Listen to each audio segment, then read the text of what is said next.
Bebas Channel, channel yang menceritakan tentang kisah-kisah horor dan kisah-kisah misteri. Di video kali ini, saya akan membawakan sebuah cerita horor balas dendam kuntil anak. Dikisahkan, Jakarta tempo dulu adalah sebuah perkampungan yang masih asri, penuh dengan pepohonan yang besar dan rindang. Sebuah kisah mistis terjadi di kawasan Senayan, Jakarta Selatan. Kisah tentang seorang ibu yang mati dalam keadaan hamil tua dan arwahnya menjelma menjadi sosok kuntil anak. Sosok kuntil anak sekarang ini menjadi primadona dalam sinetron maupun film layar lebar.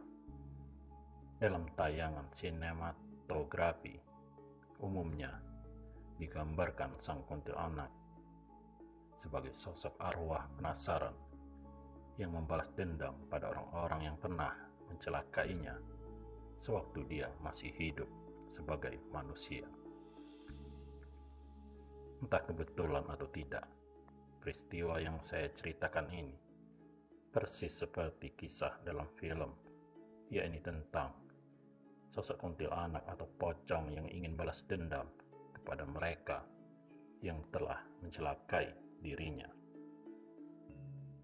Kejadiannya memang sudah cukup lama, yaitu pada tahun 50-an, dan berlangsung di daerah Senayan, Jakarta Selatan. Waktu itu, saya masih duduk di bangku sekolah rakyat atau yang sekarang disebut SD.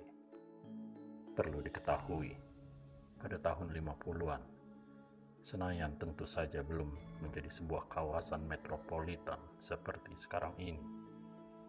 Waktu itu Senayan adalah sebuah perkampungan masyarakat Betawi yang masih banyak ditumbuhi pohon besar. Orang Betawi tempo dulu memang sudah lazim menanam pohon nangka, cempedak, rambutan, durian, mangga, dan kelapa di kebun atau halaman rumah mereka. Jadi saat itu kondisi Senayan mirip hutan atau daerah seperti daerah pegunungan. Waktu orang tua saya dan beberapa kepala keluarga lainnya yang berasal dari desa di Jawa Barat merantau ke Senayan, kami sebenarnya satu sama lain masih merupakan sanak saudara. Rumah orang tua saya terletak di pinggir jalan, sebab kakek saya membuka usaha toko furniture. Bersebelahan toko kakek adalah toko sembako milik seorang keturunan Cina yang akrab disapa Babah Jangkung. Babah Jangkung dan keluarganya termasuk Cina yang kaya raya kala itu. Karena tak ada saingan, toko sembakonya sangat laris. Pembelinya bukan cuma penduduk sekitar, akan tetapi ada juga yang datang dari jauh. Agaknya, Babah Jangkung memang menjual dagangannya dengan harga yang sedikit miring. Karena itu pelanggan berbondong-bondong datang ke tokonya yang besar itu. Sementara itu, di belakang rumah kakek saya berjajar rumah-rumah sederhana milik orang yang sedesa dengan kami. Sedangkan rumah orang Betawi asli terletak agak jauh. Waktu itu, hampir semua pribumi Betawi masing-masing memiliki tanah yang cukup luas. Ukuran rumahnya pun besar-besar dengan bangunan khas Betawi.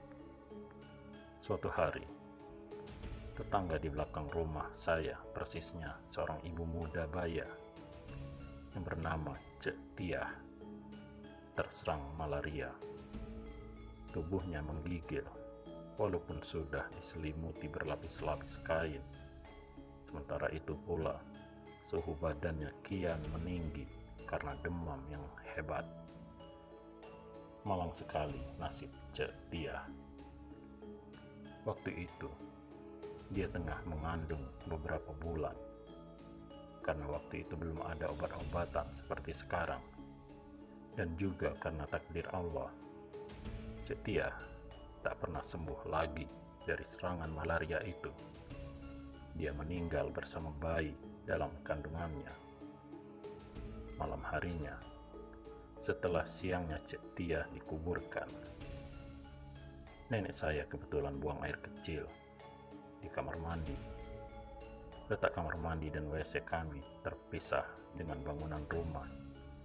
Kebetulan kamar mandi itu bersebelahan dengan rumah keluarga Cetia.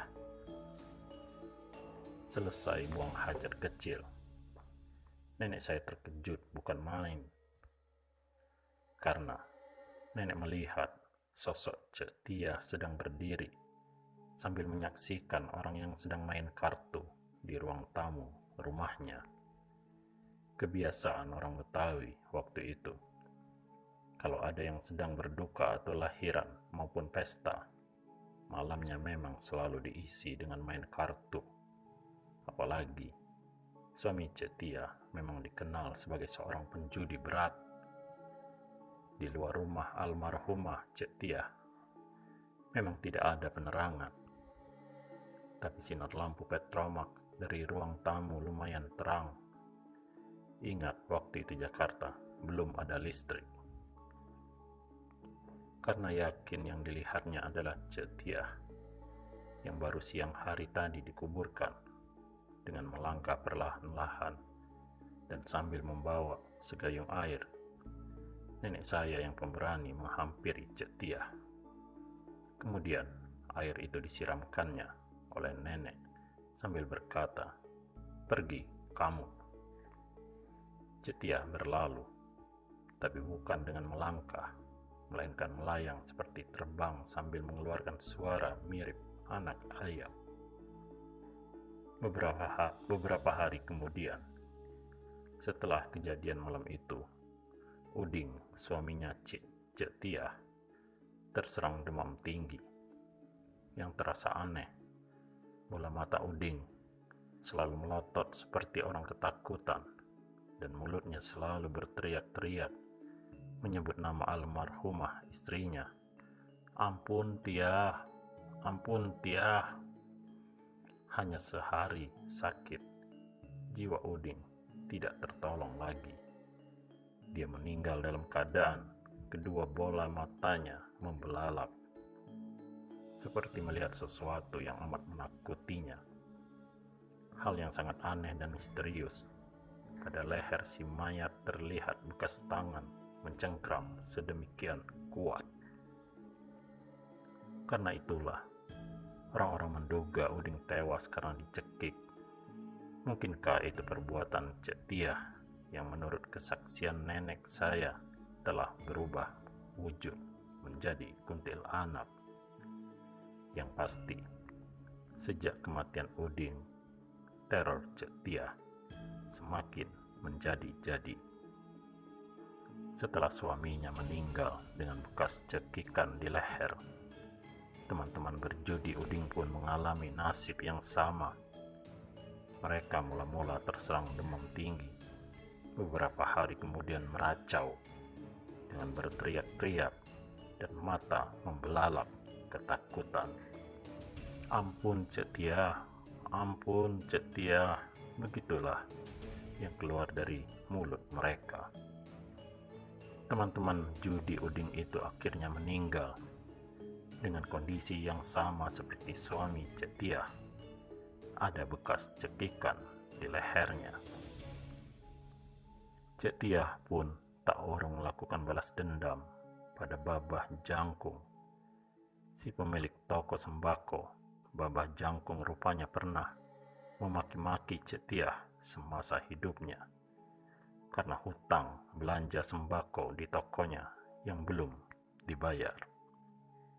Balas dendam juga dilakukan pada tetangga yang pernah bertengkar dengan almarhumah.